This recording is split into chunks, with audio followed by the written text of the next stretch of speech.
ఓం శ్రీ సాయిరామ్. ఓం ఓం ఓం గురు బ్రహ్మ గురు విష్ణు గురుర్దేవో మహేశ్వర గురు సాక్షాత్ పరబ్రహ్మ తస్మై శ్రీ గురువే నమః.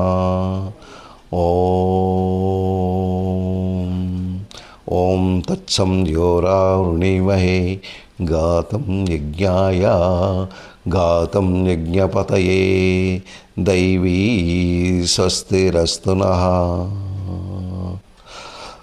ఊర్ధ్వం దిగాత్ వేషజం సం నో అస్తు ద్విపదే సం చతుష్టదే. ఓం శాంతి శాంతి శాంతి.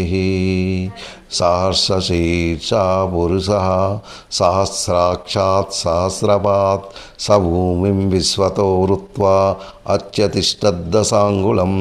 పురుష ఏవేదకం సర్వం యద్భూతం నిత్యభవ్యం ఉతామృతత్వశేషాణః యదన్నేనాతిరోహితి ఏతావాణిస్య మహిమా ఆతో జాయంగశ్చ పురుషः పాదోస్య విశ్వభూతాని త్రిపాదస్యామృతం దివి. ఓం శాంతి శాంతి శాంతి. సాయిరామ్. మనం ఇప్పుడు ఈ 8వ యోగం మనం ప్రారంభంలో ఉన్నాం.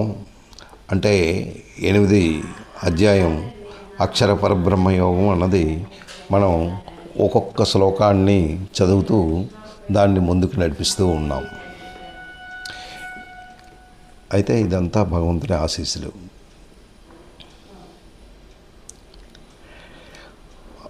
ఆయన ఆశీస్సులతో దీన్ని ముందుకు నడపడం జరుగుతుంది. నేను నా వీలుని బట్టి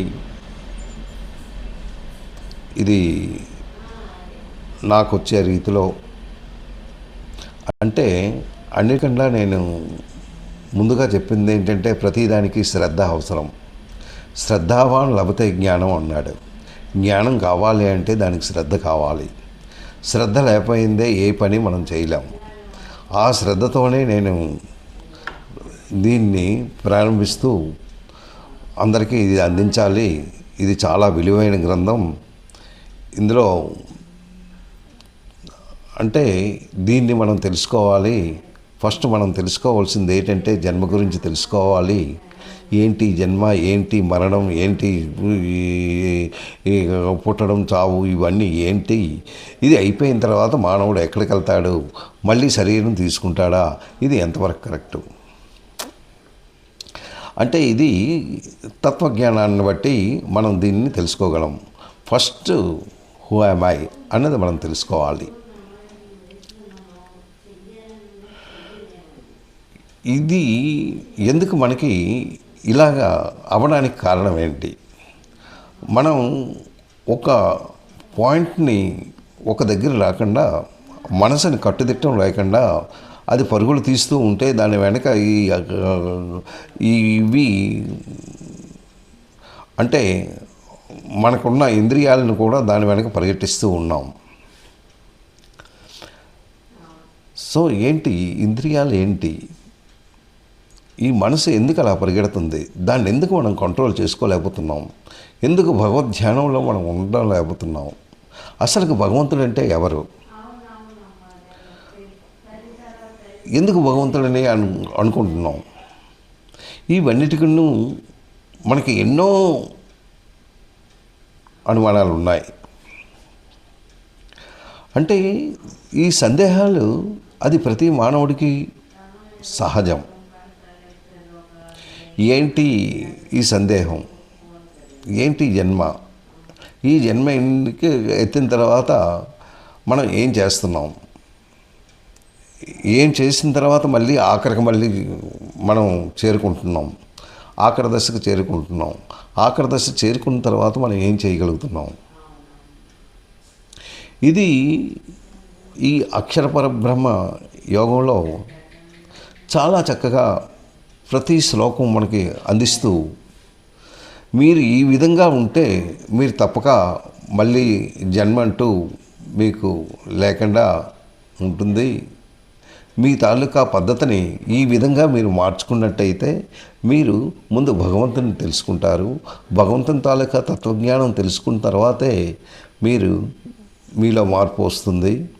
ఆ మార్పు వచ్చిన తర్వాత మీరు మంచి మార్గానికి చేరుకోగలరు అని ఒక్కొక్క శ్లోకాన్ని మనకు అందిస్తూ ఆ భగవంతుడు మనకి ఇంతవరకు నడిపించాడు. అయితే ఇప్పుడు నేను దీని గురించి చెప్తే ఫస్ట్ శ్లోకం గురించే నేను చెప్తాను. ఏంటి అంటున్నాడు, మనం 14, 15 శ్లోకం మనం నేర్చుకున్నాం. ఈ 14, 15 శ్లోకంలో మనకి ఏం చెప్పాడు? 14వ శ్లోకంలో ఏం చెప్పాడు? అనన్యచేత సతతం యోం మాం స్మరతి నిత్యసః తస్యాం సులభ పార్థ నిత్యయుక్తస్స యోగినః అన్నాడు. అది 14వ శ్లోకం. అంటే నిత్యం నువ్వు ఎల్లప్పుడూ ఎలా ఉండాలి, ఏ విధంగా ఉంటే నువ్వు ఆనందంగా ఉండగలవు. నువ్వు ఆనందంగా ఉండాలి అంటే నువ్వు ఒక మంచి భావనతో ఉండాలి అంటే ఇవన్నీ నీకు పూర్తిగా ఏదైతే నువ్వు తలుచుకుంటున్నావో ఇవన్నీ నీ బుర్రలో పిచ్చెక్కించేస్తుంటాయి. అది కాకుండా శాంతియుతంగా ఉండాలి అంటే ప్రతిదీ మీరు తీసుకోండి. అంటే మీ జీవితంలో ప్రతి ఒక్కటి మీరు ఎప్పుడైనా సుఖపడ్డారా? ఎప్పుడూ దుఃఖంతోనే కూడుతూ ఉంటుంది. ఏది చూసినా ఏదో మహా బాధ అనిపిస్తూ ఉంటుంది. దీనికి ఎప్పుడు ఇది ఎండ్ లేదా? ఎందుకు ఈ బ్రతుకంటే ఆశ అన్నది మనకు ఎందుకు ఇలా కలుగుతుంది? ఇలా కలిగిన తర్వాత మనకి ఏం చేస్తాం? ఎప్పుడు ఈ ఆశతో నాది నాది నాది అంటూ మనం దీన్ని మనం పెంచుకుంటూ వెళ్తూ ఉన్నాం. అది కాదు కదా. అంటే నిత్యం నిరంతరం ఎప్పుడు ఏదో ఒక భావాలతో మన మనసుని అట పరిగెట్టిస్తూ ఉన్నాం. అయితే ఆ భావాలను స్టాప్ చేస్తూ ఆ అనన్య భావాలతో ఉన్న మన మనసుని ఇటువైపు టర్న్ చేయాలి. అది ఎవరి వైపు, ఎటువైపు నువ్వు నిలిపిస్తావు? ఇంకొక వైపు నిలిపిస్తావా అంటే మనసు ఎలాంటిది అంటే నువ్వు దేన్ని పట్టుకుంటే దాన్నే పట్టుకుంటుంది. దేని గురించి నువ్వు ఆలోచిస్తే దాని గురించే పరిగెడుతూ ఉంటుంది. మళ్ళీ ఇంకో వైపు మళ్ళించి మరొక దాని వైపు అది దాని వైపే వెళ్తుంది. అయ్యో మన గురువుగారి గురించి చెప్పాను, నేను అలాగా ఆ ఫ్రెండ్ గురించి చెప్పాను, ఈ ఫ్రెండ్ ఎలాగయ్యాడు, నా తమ్ముడు ఎలాగ వచ్చాడు, నా అన్ని ఎలా వచ్చాడు, నా చెల్లి ఎలా ఉంది, ఇవే భావనలతో ఉంటున్నాయి. దాంతోనే మనం సతమతం అవుతున్నాం. అయ్యో నేను రేపు ఏం చేయాలి, నేను ఏం చేయాలి, అయ్యో ఆ పని అవ్వలేదు, ఈ పని అవ్వలేదు, ఈ పని గురించి వాడు ఎలా చెప్పాడు, ఇవే సతమతం అవుతూ బుర్ర నిండా ఆలోచనలతో మనకున్న ఆయుష్ కొంతవరకే ఉంటుంది. దాన్ని మనం వ్యర్థం చేస్తున్నాం. ఒకరోజు అయిపోయిందంటే మన ఇంకా రాదు. అంటే మన ఆయుష్ తగ్గుతూ వస్తుందన్నమాట. అది మైనస్ అంటే నీ ఆయుష్ అయిపోతుంది. ఇంకా ఆ తర్వాత నువ్వు చనిపోయిన తర్వాత నువ్వు ఇంకేం చేయలేవు. ఇంకా ఎప్పుడైతే ఈ బాడీ పోయిందో మరి ఇంకేమి దేని గురించి ఒకరి గురించి సహాయం చేయలేవు, ఏం చేయలేవు. భగవంతుని గురించి కూడా నేను తలపడానికి నాకు టైం లేకపోయింది, నా సంసార సాగరంలో నేను పడిపోయానే అన్న భావనతో సతమతం అవుతూ ఉంటావు. కానీ ఈ బాడీ ఉన్నప్పుడే మనం ఏదైనా సర్దుకోవాలి. అందు గురించి ఏంటంటున్నాడంటే నిత్యము నిరంతరము నా భావనతో నువ్వు ఉండు. అంటే భగవంతుని తాలూకా శక్తి ఏంటి, భగవంతుని తాలూకా ఏంటి, భగవంతుడు ఎవరు ఏంటి, ఆయన తాలూకా ప్రవర్తన ఎలా ఉంటుంది, ఆయన ఈ ప్రకృతికి మూలమైన అతనే కదా, ఈ సమస్త భూతాలకు ఆయనే కదా అన్న భావనతో ఎప్పుడైతే భావిస్తావో అయ్యో ఈయనకి ఇంత పవన్ ఉందే, ఈరోజు మాట్లాడుతూ ఉన్నాం, ఈరోజు చూస్తూ ఉన్నాం, ఈరోజు వింటూ ఉన్నాం, ఇవన్నీ చేసింది ఒక some power is there with our body అనేసి మనకు తెలుస్తూ ఉంటుంది. ఆ పవర్ ఎక్కడి నుంచి వచ్చింది, ఎలా వచ్చింది అది అన్నది మనం తెలుసుకుంటే ఒక శక్తి అన్నది ఉంది. అంటే ఒక భగవంతుడు అన్నవాడు ఉన్నాడు. ఆ శక్తిని మనం నమ్ముకోవాలి. ఆ శక్తితో నమ్మకం ఉంటూ ఆయన్ని మనం పూజ చేసిన ఆయన్ని పట్టుకుంటే మనకి ఎంతో జ్ఞానాన్ని మనకి ఆయన అందిస్తాడు. మనం ఏదైతే అజ్ఞానంలో ఉన్నామో దాన్ని అజ్ఞానంగా తీసుకెళ్తూ ఉంటాడు. అంటే ఆ విధంగా మనం ప్రవర్తిస్తూ ఉండాలి. అయితే ఇక్కడ నిత్యం నిరంతరం అంటే నీ తాలూకా ఆలోచనని నా వైపు ఒకసారి టర్న్ చేసుకో అంటున్నాడు. నేను ఎవరిని? నేనే పురుషోత్తముణ్ణి. నేను పురుషోత్తముణ్ణి. ఏంటి పురుషోత్తముడు అంటే ఎవరు? మొత్తానికి ఈ సృష్టికర్త, ఈ బ్రహ్మాండాన్నే సృష్టించిన వాడు. అలాగే అన్నీ ఆయనదే. ప్రతి దాంట్లో ఆయన ఉన్నాడు. ప్రతి దాంట్లో శక్తి ఉంది. ప్రతి వస్తువులో శక్తి ఉంది. అన్నిట్లో కూడా భగవంతుడే ఉన్నాడు. ఏది శక్తి లేనిది ఏమీ లేదు. అంటే ఈ ప్రకృతిని చూస్తున్నాము, దాన్ని మనం ఆనందపడుతున్నాం. ఆ ప్రకృతి ఇచ్చిందే అతనే. మనం ఆఖరికి మనం ఏదైతే శ్వాస తీసుకుంటున్నామో ఈ శ్వాసలో ప్రాణవాయువును కూడా పెట్టిన అతనే. ఆ తర్వాత ఈ భూమి మీద మనం నడుస్తున్నామే, ఎలా నడుస్తూ ఉన్నాం, దానికి ఆకర్షణ శక్తి కూడా ఇచ్చిన అతనే. ఇవన్నీ ఎంతో ఉన్నాడు. ఆయన్ని నువ్వు స్మరించుకున్నట్టయితే నువ్వు ఒక జ్ఞానాన్ని నువ్వు పొందగలవు నిరంతరం. అంటే నువ్వు యోగిగా అవ్వాలి. యోగిగా అవ్వాలంటే ఏం చెయ్యాలి అన్నది ఆయన చెప్పాడు. ఈ విధంగా నువ్వు చేసినట్టయితే నువ్వు ఒక యోగి అవుతావు. ఆ యోగిగా అయిన తర్వాత నన్ను స్మరించు. నన్ను స్మరించినట్టయితే నీకు ఏం చేస్తాడు? ఏంటి నీకు కావాలి? నీకేంటి అవసరం? అసలుకే నీ అవసరం ఏంటి అంటే నువ్వు ఏంటి అనుకుంటున్నావు? నాది ఇది జన్మ, ఈ జన్మ ఎత్తాను. అయితే పుట్టుక చావు అయిపోయిందా నీ తాలూకా లైఫ్? అదేమీ కాదు. నీ తాలూకా బాడీయే చేంజ్ అవుతుంది. ఈ బాడీ అయిపోయిన తర్వాత మరో బాడీలో నువ్వు వెళ్ళవలసిందే. మళ్ళీ నువ్వు బాడీ అయిపోయిన తర్వాత ఎప్పుడైతే బాడీలోకి వెళ్ళావో, మరొక బాడీ నీకు దొరికిందో, అక్కడి నుంచి నీ కష్టాలు స్టార్ట్ అవుతుంటాయి. మళ్ళీ ఎండ్ అయిపోయిన వరకు. అంటే ఇది కాలచక్రం. ఇది ఇలా తిరుగుతూనే ఉంటుంది. ఇది నీకు అవసరమా? లేక నీకు జన్మ లేకుండా ఉండడం అవసరమా?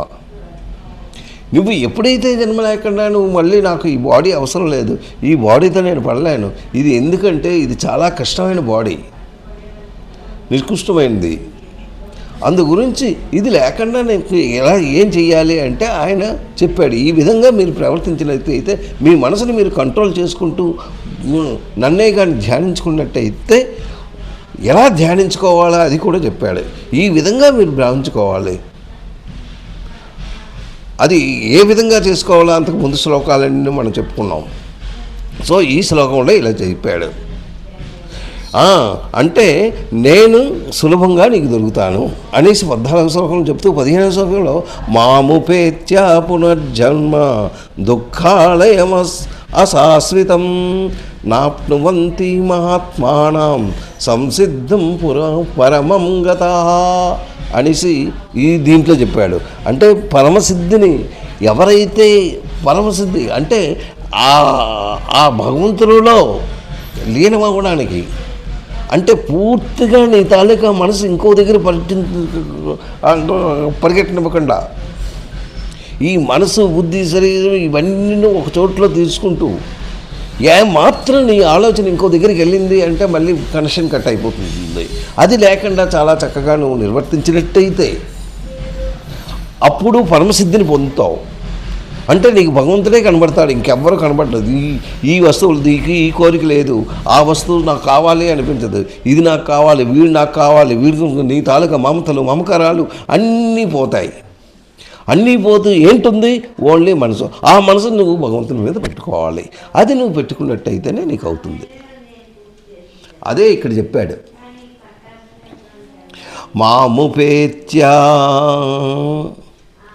పునర్జన్మ దుఃఖాలయ మాముపేద్య. ఏంటి మాముపేద్య? 15వ శ్లోకంలో మాముపేత్య పునర్జన్మ అన్నాడు. అంటే ఎప్పుడైతే మాముపేద్య అక్కడ ఎందుకంటున్నాడు?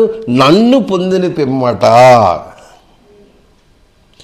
ఎప్పుడైతే ఎప్పుడైతే నువ్వు ఈ జ్ఞానంలో ఉన్నావో, ఎప్పుడైతే నీ మనసును నువ్వు కంట్రోల్ చేస్తూ నా వైపు నువ్వు తిప్పావో, ఎప్పుడైతే ఆ భగవంతునితో కనెక్షన్ అయ్యావో, కనెక్షన్ అవుతూ ఇవన్నీ మర్చిపోయావు, అన్నీ మర్చిపోయి కేవలం భగవంతుని గురించే నువ్వు ఆ ప్రార్థన చేస్తున్నావు.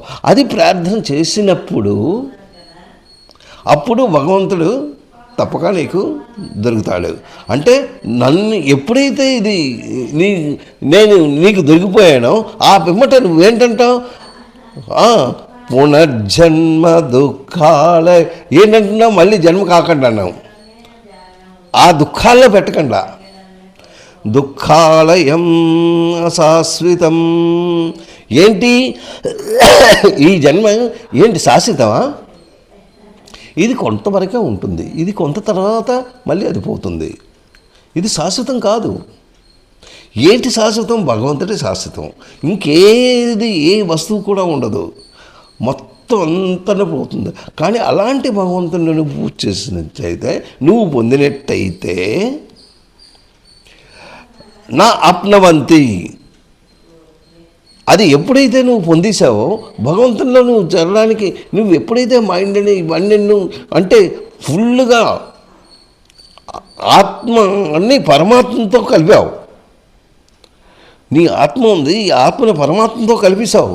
కలిపేసిన తర్వాత ఒక వెలుగు నీకు దిగుగా వస్తుంది, నీలో మార్పు వచ్చేస్తుంది అన్నమాట. అది ఎప్పుడైతే వచ్చిందో నువ్వు ఏం కావాలంటున్నావు, నాకు మరొక జన్మంటూ ఇవ్వక తండ్రి, నాకు చక్కగా నీలో కలుపుకో, మళ్ళీ నాకు అప్నమంతి మళ్ళీ ఈ ఊబులోకి మాత్రం తీసుకురావద్దు. ఈ ఊబులోకి తీసుకురాకుండా ఎవరు ఉండేవారు? మహాత్ములు ఉండేవారు. ఆడు సంసిద్ధం పరమాంగతం అంటే పరమసిద్ధిని పొందిన ఎవరైతే ఈ సిద్ధిని అంటే ఈ విషయం అంటే భగవంతునితో ఎవరైతే లింక్ చేసుకొని ఆత్మను పరమాత్మతో లింక్ అయ్యారో వాళ్ళు మహాత్ములు. ఎప్పుడైతే నన్ను చాలని పిమ్మట దుఃఖానికి నిలయమైన ఈ జన్మ మరొకసారి నాకు కాకుండా చెయ్యు, నాకు ఈ ఈ క్షణకాలం ఉండే ఈ అశాశ్వతమైన ఈ జన్మను మరి నాకు ఇవ్వద్దు అనేసి 15వ శ్లోకంలో చెప్తున్నాడు. అయితే నెక్స్ట్ 16వ శ్లోకంలో ఏం చెప్పాడో మనం విందాం. 16వ శ్లోకంలో భగవంతుడు ఏంటి అంటున్నాడు. ఇది ఇంతవరకు బాగానే ఉంది. 16వ శ్లోకంలో చూడండి. అబ్రహ్మ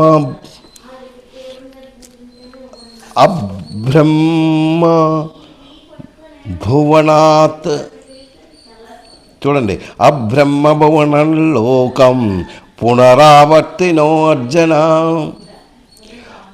మాముపేత్యాతి కౌంతేయ పునర్జన్మ న విద్యతే.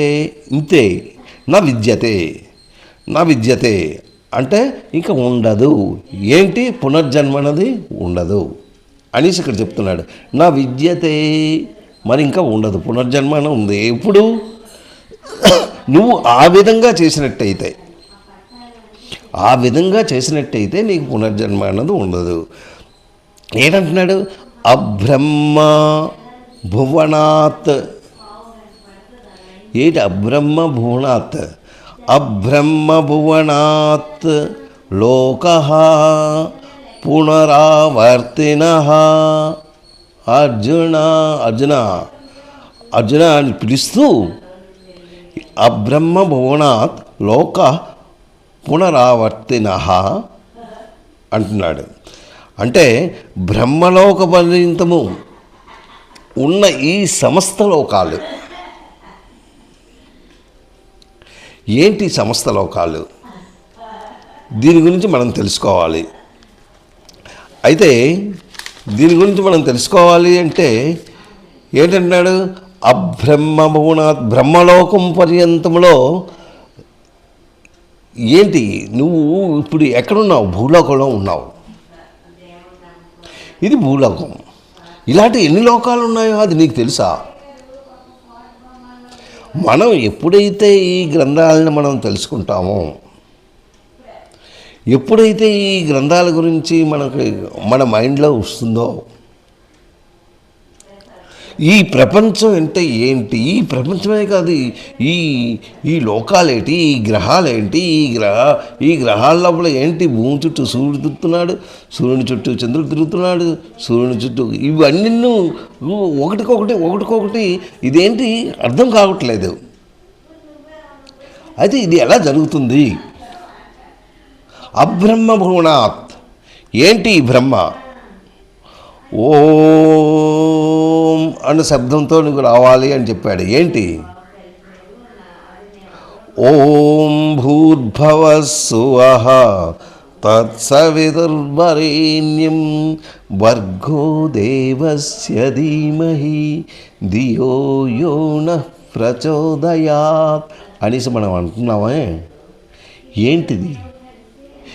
ఈ భూర్భ స్వహ ఏంటి? దాని తాలూకా అర్థం ఏంటి? భూ అంటే భూః స్వహ,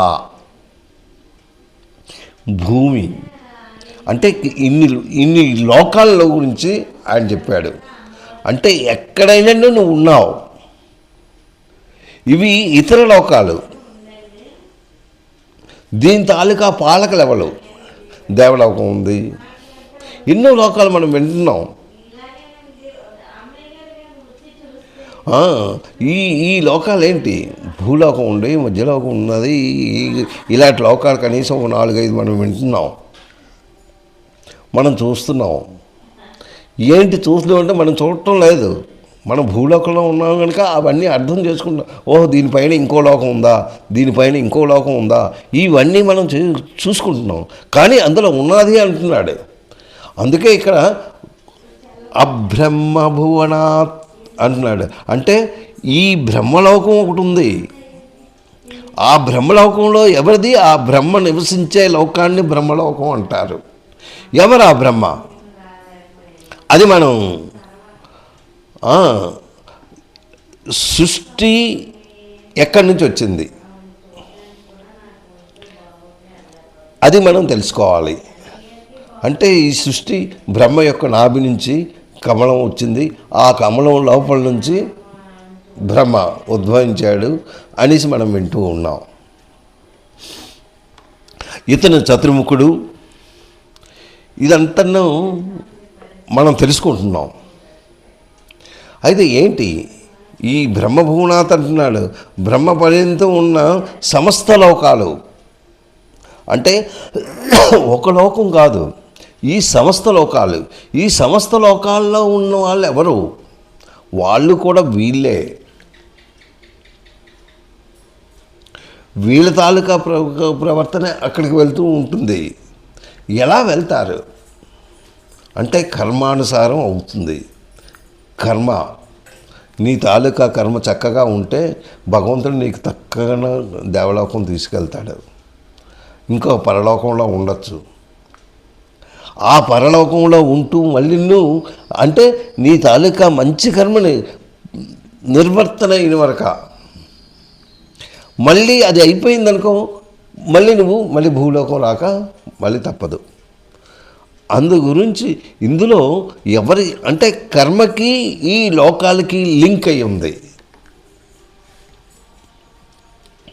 నిరంతరం స్మరించుకున్న వాళ్ళు ఇది వాళ్ళు తెలుసుకుంటారనమాట. అయితే ఇందులో ఏంటి? బ్రహ్మలోకం, సత్యలోకం, ఈ లోకాలు పొందినవారు ఎవరైతే ఈ లోకాల్లో వెళ్తారో, ఈ లోకాలకు వెళ్ళిన తర్వాత ఏం చేస్తారు? అక్కడ కర్మను అనుభవించక తప్పదు. అంటే మీరు చేస్తున్న మంచి కర్మను అక్కడ చేసిన తర్వాత మళ్ళీ భూలోకంతో మళ్ళీ వాళ్ళు తప్పక ఉంటారు. ఇవి ఇన్ని లోకాలు, ఇవి 14 లోకాలు, కొన్ని బుక్కుల్లో 14 లోకాలు అని చెప్పుతున్నాడు. ఇవి చాలా ఉన్నాయి. మానవుడు కర్మఫలాలని ఏదైతే మానవుడు ఆ కర్మ ఫలాలను అనుభవించడానికి ఈ లోకాలు వెళ్తూ ఉంటారు. అంటే నీ తాలూకా కర్మ ఫలాలతో లింక్ అయి ఉన్నదనమాట. కర్మ పూర్తయిన వరకు ఆ లోకంలో ఏదైతే మంచి కర్మ చేశారో అది పూర్తయిన వరకు మీరు అక్కడ ఉంటారు. ఆ తర్వాత మళ్ళా భూలోకానికి వస్తారు. ఏంటి అక్కడ ఎవరున్నారు? హిరణ్యగర్భుడు. ఆ హిరణ్యగర్భుడు ఉన్న లోకం సమస్త ఆ హిరణ్యగర్భుడు తాలూకా లోకం ఎలా ఉంటుంది, దేవలోకం ఎలా ఉంటుంది, ఇవన్నీ పుస్తకాల్లో చెప్పాడు. అన్నిటికంటే విలువైంది హిరణ్యలోకం. వాళ్ళు సిరి సంపదలతో చాలా ఉత్సాహంగా ఉంటారంట. వాళ్ళు అంటే నీ తాలూకా కర్మ ఫలితం, నువ్వు మంచి కర్మ చేసినట్టయితే తప్పక మీరు అక్కడికి వెళ్ళి ఆ సుఖాలను అనుభవించి ఆ కర్మ అయిపోయిన తర్వాత మళ్ళీ ఇక్కడికి వస్తారు, మళ్ళా తిరిగి రావాల్సి ఉంటుంది. అదే ఇదేంటిది, ఇది నీ జీవిత చక్రం. అందు గురించి ఈ లోకం నుంచి ఆ లోకంకి, ఆ లోకం నుంచి ఇంకొక లోకానికి, ఇంకో లోకం నుంచి మళ్ళీ భూలోకానికి ఇవి చేరడంలో అంటే నీ కర్మ తాలూకా ఫలితాలు. అంటే భగవంతుని జ్ఞానం చేయడం కూడా ఒక కర్మఫలమే.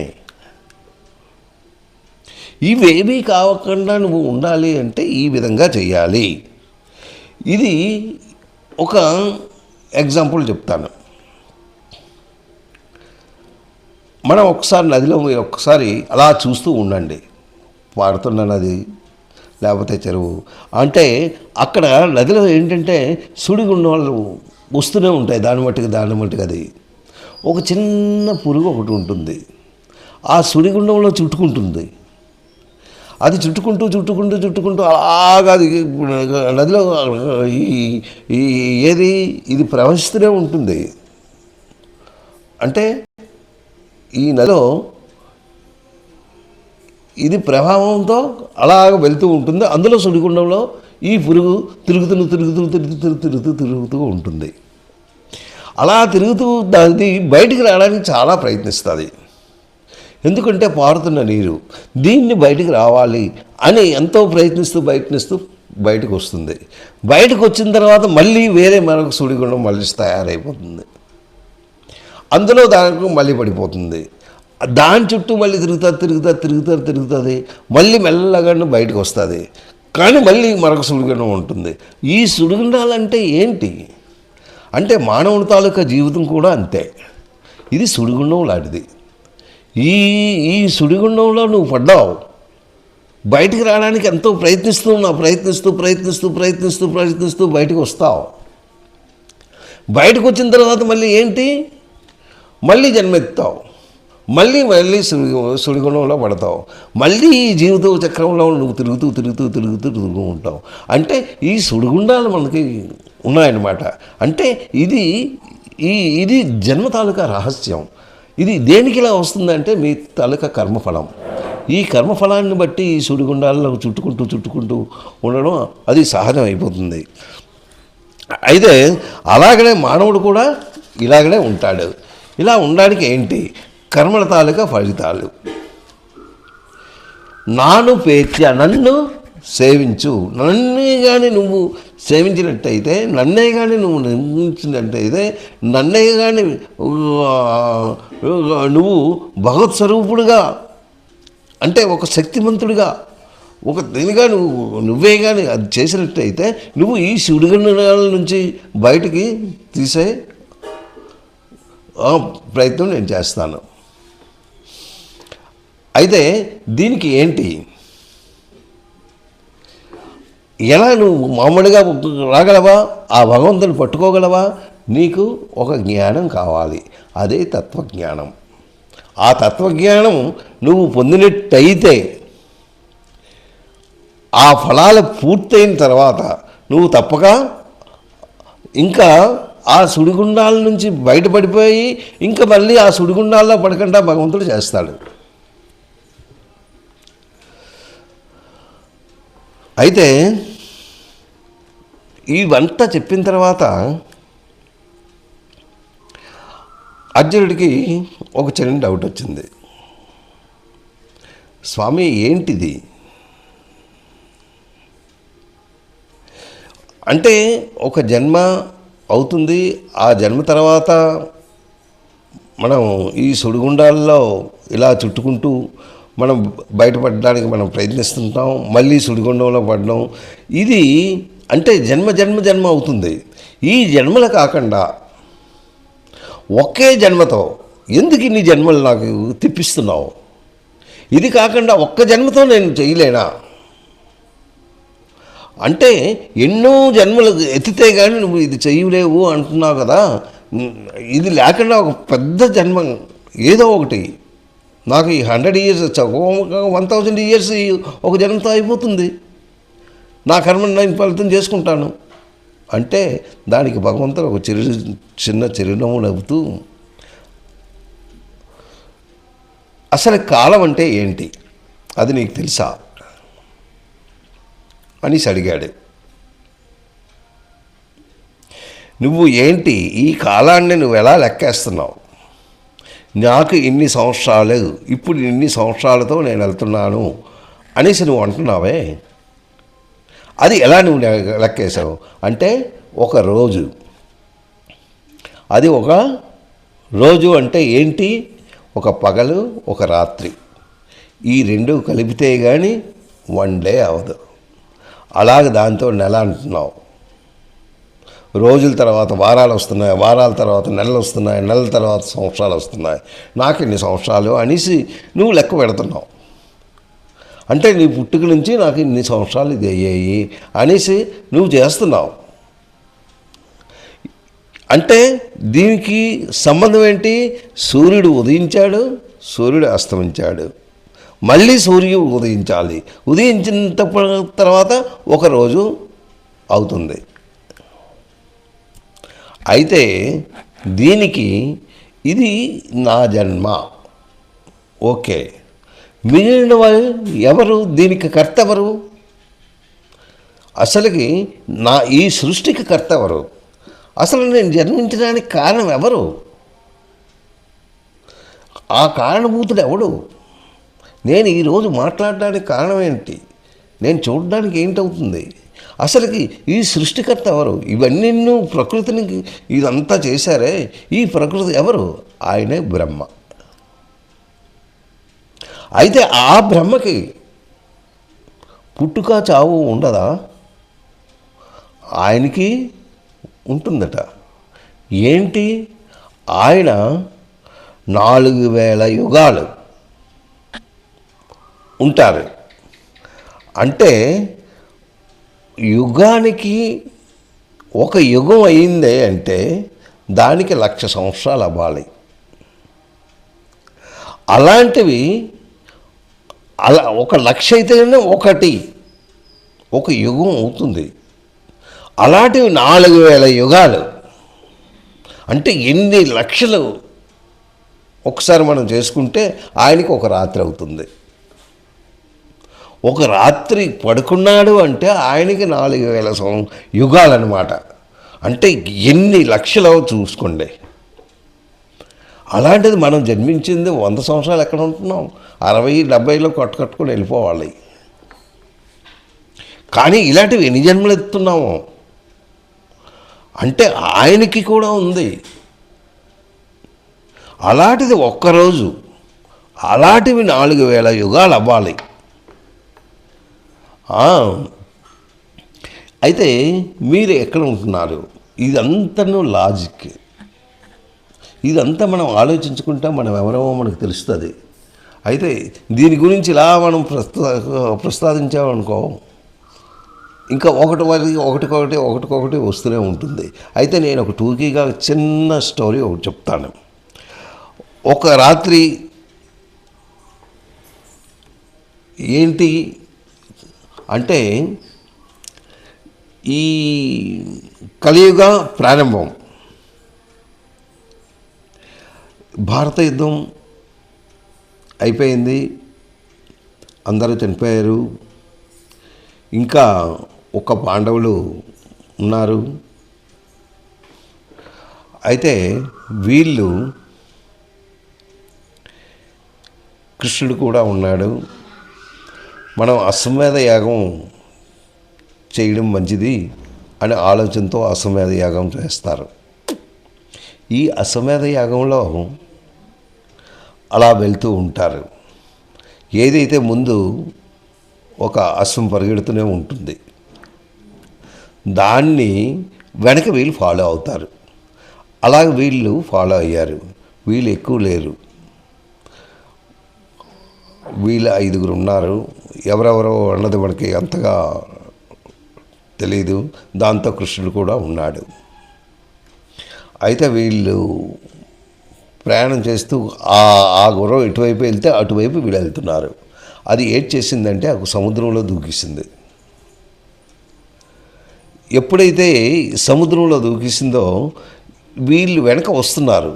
ఎవరు? రాజులు. చాలామంది దీని వెనక వస్తూనే ఉన్నారు. అయితే అక్కడ కృష్ణుడు చెప్పాడు, సముద్రంలో అది దూకిసింది ఓకే, అయితే దాన్ని పట్టుకోవడానికి కొందరికి ఎలిజిబిలిటీలు ఉన్నాయి. ఏంటి? వాళ్ళు సముద్రంలో కూడాను రథాలు నడపగలరు, గాలిలో నడపగలరు, అన్ని లోకాల్లో నడపగలరు. అలాంటి వారు ఎవరైనా ఉంటే నాతో రండి అనేసి స్టార్ట్ చేశాడు. అందులో అర్జునుడు కూడా ఉన్నాడు. వాళ్ళు అందులో గెంతేశారు. వాళ్ళ రథం వెళ్తుంది. అయితే ఈ గుర్రం వెళ్తూ ఉంది. అక్కడికి వెళ్ళిన తర్వాత ఈ పెద్ద అడవి అంటే సముద్రంలో కూడాను, అందులో ఒక చిన్న కుటీరం. ఆ కుటీరంలో ఒక చిన్న ముని, అతను బక్క తీసి ఉన్నాడు, చాలా చిక్కుబడి ఉన్నాడు. ఆయన దగ్గరికి వీళ్ళు వెళ్ళారు. వెళ్ళిన తర్వాత ఆయన కన్ను విప్పి చూశాడు. చూసిన వెంటనే అర్జునుడిని చూశాడు. అర్జున, నువ్వు వచ్చావు, నాకు చాలా సంతోషం, నాకు చాలా సంతోషం. ఆ తర్వాత నువ్వు వస్తూ గురువర్యుడు అయిన ఒక మహర్షి అంటే ఉత్తముడు, ఆయనే సర్వోపకారి, ఆయనే సర్వోద్ధాముడు, ఆవిడే సర్వంతర్యామి ఆయన శ్రీకృష్ణ భగవాన్ని కూడా తీసుకొచ్చావు. అంతకన్నా ఇంకా నాకు ఇంకేంటి సంతోషం ఉంది. నేను ఎన్నో యుగాల బట్టి నేను ఈ తపస్సులో ఉన్నాను. అయితే అర్జునుడు అడిగాడు, స్వామి మీరు ఉన్నారు, మీరు ఇక్కడ తపస్సు చేయడానికి కారణం ఏంటి? ఈ సముద్రం లోపల మీరు తపస్సు చేయడానికి కారణం ఏంటి? అసలు మీరెవరు? నేను ఫలానా అని చెప్పాడు. చెప్తూ నన్ను ఇది అంటారు. నేను ఎప్పుడు పుట్టానో నాకు తెలియదు, కానీ నేను ఇక్కడ ఉండడానికి కారణం ఏంటి అంటే, నేను అంటే జన్మజన్మలు గురించి తత్వజ్ఞానం తెలియాలి అంటే జన్మజన్మలు కావాలి అని చెప్తున్నారు. అవి ఆ జన్మలు అయితే కానీ ఆ భగవంతుని తాలూకా జ్ఞానాన్ని మనం అర్థం చేసుకోలేం, భగవంతుని కూడా అర్థం చేసుకోలేం అనేసి నేను ఎన్నో వేదాల్లో చదువుకున్నాను. కానీ నాకు ఇన్ని జన్మలు నాకు అవసరం లేదు, ఒక్క జన్మతోనే నేను ఆయన్ని తెలుసుకోవాలి అన్న భావనతో నేను ఇక్కడికి వచ్చి నేను కొన్ని వేల సంవత్సరాలు అయిపోయింది, నేను ఇక్కడ తపస్సు చేస్తూ ఉన్నాను. ఈ తపస్సు చేస్తుండగానే చాలామంది నా దగ్గరికి వచ్చారు. అయితే ఈ రోజుతో నాకు దీని తాలూకా ఇది తగ్గింది అని అనుకుంటాను అని తను ఎప్పుడైతే కూర్చొని ఉన్నాడో కూర్చొని లెగిచాడు. ఎప్పుడైతే లెగిచాడో ఆయన శరీరం అంతా బురదతో ఉన్నది. అంటే సముద్రంలో ఉన్నాడు కదా, అంటే బాగా చిక్కిపోయి ఉన్నాడు, నడవ శక్తి కూడా లేదు. ఆ తర్వాత ఆయన శరీరం నుంచి చిన్న వాసన కూడా వచ్చేస్తుంది. వాళ్ళు కూడా ఏం చూడలేకపోయారు, ఏంటి శరీరం ఏంటి ఇది అని. కానీ ఆయన మాత్రం కృష్ణుడి దగ్గరికి నడిచాడు. స్వామి కృష్ణుడికి దండం మొక్కాడు. మొక్కుతూ కాళ్ళకి దండం మొక్కుతూ ఆ కృష్ణుడిని కౌగిలించుకున్నాడు. స్వామి, నాకు ఇన్నాళ్ళకి నువ్వు దర్శనం ఇచ్చావు, నాకు ఇంతకన్నా ఇంకేం కావాలి అన్న భావనతో ఆయన తనని కౌగిలించుకోవడం జరిగింది. ఎప్పుడైతే కౌగిలించుకున్నాడో కృష్ణ భగవానుడు తనకి అంటే తన శరీరం నుంచే వచ్చిన వాసనని కట్టుదిట్టం చేస్తూ, నీకు ఈ రోజు నుంచి నీ తాలూకా అంటే కర్మఫలం అయింది, నువ్వు ఇంకా నాలోనే కలుస్తావు, అంటే నీకు మరొక జన్మంటూ ఉండదు అన్న భావనతో ఆయన ఇది చేశారనమాట.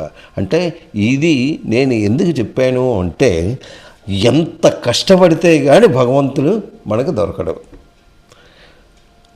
ఆ భగవంతుడు అంత సులువుగా మనకు దొరకాడు అంటే మనం సాధన సాధన సాధన సాధన చేస్తూ చేస్తూ చేస్తూ చేస్తూ ఈ ఒక జన్మ కాదు ఇంకెన్ని జన్మలు ఎత్తాలో మనకు తెలియదు.